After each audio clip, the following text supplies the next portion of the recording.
installing the discrete temperature sensor. As we can see, the sensor in the back has double-sided tape to stick it to the wall.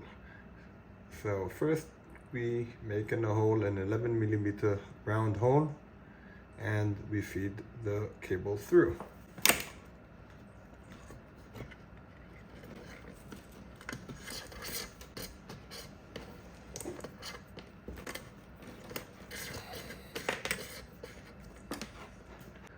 Now that we have the cable through, we'll remove the paper covering the double-sided tape, and it's ready to fit. So now we will push it in to the wall, firmly against the wall. Make sure it sticks properly to the wall. Now we can paint over it and start using it. The advantage of this sensor is that it's not plastered over, but very thin, sitting on the wall.